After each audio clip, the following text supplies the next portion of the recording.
topic tonight is Missionary Impossible. Rabbi Kravitz is the director of Jews for Judaism, and for 20 years he's been running that organization, founded that organization, which primarily the focus is dealing with cults, missionaries, but dealing with Jewish people of Jewish origins, Jewish kids usually. I imagine sometimes older people as well, but generally it's mostly younger people that are approached by people from other religions, whatever it is, and often against the wishes of their families, get involved in different faiths, in different traditions, and therefore create various conflicts with their families. So, without further ado, Rabbi Kravitz.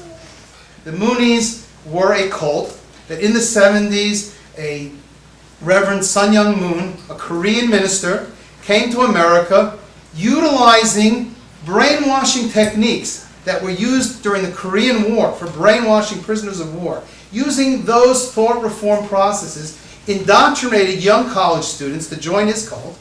He now performs weddings for 600 couples in Madison Square Garden, and the couples hardly know each other. And people would stand on the corners and they would hand out flowers. And Reverend Moon professed that he was the Messiah. Some Mooney asked me once at the airport, well, what do you think? Is he the Messiah? I said, well, one of the criteria is the Messiah has to be Jewish. Is he? He said, no. So I said, okay. Well, that's it. And he didn't accept that. But I think every Jew and Christian would agree that that is a prerequisite, that the Messiah must be Jewish. And being Jewish does not prove that you're the Messiah, because any of us who are Jewish, we're still in the running, right? But we're not disqualified yet. So there's a difference between things that prove that someone's the Messiah and things that are simply requirements.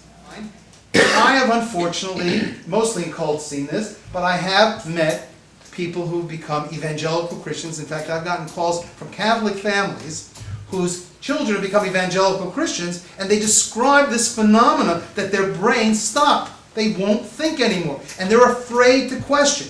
Now, even if their theological decision is correct, and they have the truth, I propose to you that that modality of how you approach religious search for God by shutting your mind down is unhealthy. It's psychologically unhealthy to do that, regardless of whether you have the truth or not. And it would only be fair of me to say that you must do that not only in Judaism, but in Christianity, in Mormonism, in any faith, in Islam. Imagine going to Afghanistan or Iraq and talking to fundamentalist Muslims and telling them, think about it, challenge it, question.